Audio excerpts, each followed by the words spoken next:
what is the most important thing in child development? This is something we should really care about because we all want to improve the well-being and the lives of kids. So what are the most important things in child development? So I'd like you to help me to get started. So think of a child. Really do it. Like bring up a child in your mind's eye. Close your eyes. Think of that child. You got it? Now, if you could do something, the most important thing to influence the life of that child, what would you do? When I've asked this question to Western audiences, there's a whole litany of important things. Provide attachment security, good nutrition, provide it with good playmates, stimulation, lots of stimulation, perhaps a religious or spiritual pathway, which will be important to the child. Provide a trust fund so that the child will have resources as it grows older. Some of the parents in the audience mention other things like, it's the toilet training, just get me through the toilet training, or get my kid to sleep, or they bring the homework sheets home and then they get lost. So there are a lot of things that we think of as important things in child development. And although all those things are important, and of course there's no one thing that would be the only important thing, none of these, in my view, are the most important thing. The most important thing you could do would be to decide or think about where in the world is that child growing up. All the things that we think of about the child depend on the context in which the child and its family are living. What family, what neighborhood, what community, what nation state will that child's life pathways be determined in? Most of the things we think of, nutrition, having a trust fund, that religious pathway. Is there one religious pathway? Are there many? What does that religious pathway entail? All of these things depend on the child in some particular context. Most of us, when we do this, and many of you probably brought up in your mind a child sort of floating in space. Now, for analytic or research reasons, it might be useful to think of a child as an autonomous person, but that child does not exist.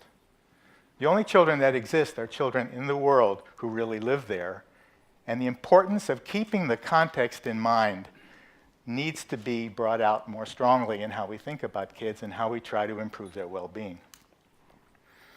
I first saw this when, as a young anthropologist, I went to Kenya. I was studying the effects of urban migration on children there. I've subsequently done many research projects to try to improve the lives of kids, or at least understand that in different places around the world and in the US. And when you go to other parts of the world, or you know people from there, you see the power of contextual and cultural differences on children's lives. By learning about the rest of the world, we'll understand better how to take care of kids here and everywhere.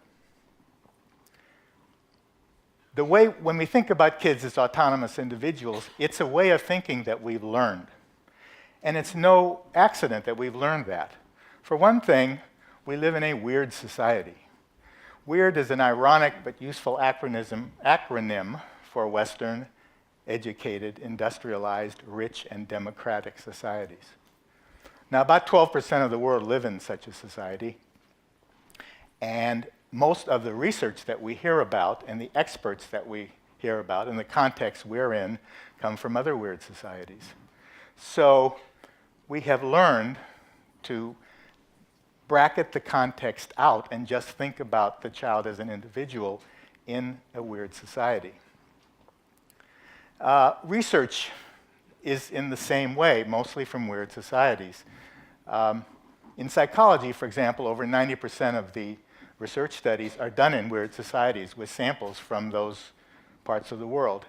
If you're an undergraduate in a college or university in the West, like some of you here, you are 4,000 times more likely to be in a research study than a randomly selected person from the rest of the world. What if we take account of the other 88%? Because by doing that, we'll see the importance of context much more clearly. Fortunately, there's a wonderful scientific research literature to help us do that.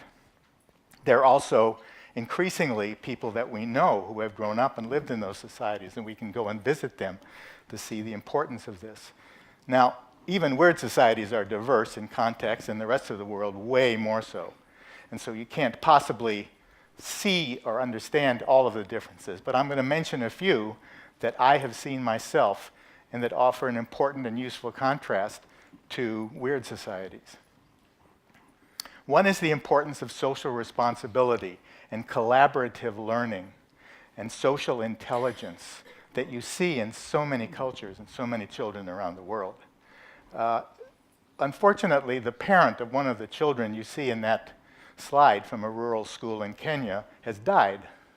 And after lunch, all of the children are going to take those sticks of wood, which each of them have brought a few, to school that morning. They're going to put the wood on their heads. They're going to walk to the child's home, pay their condolences, and bring the wood, which is needed to prepare for the funeral that's coming in the next few days. It's phenomenal, the amount of apprenticeship, adult-child contextual learning that you see around the world. Another is multiple caretaking of children. Kids are raised by a lot of different people. Care is socially distributed.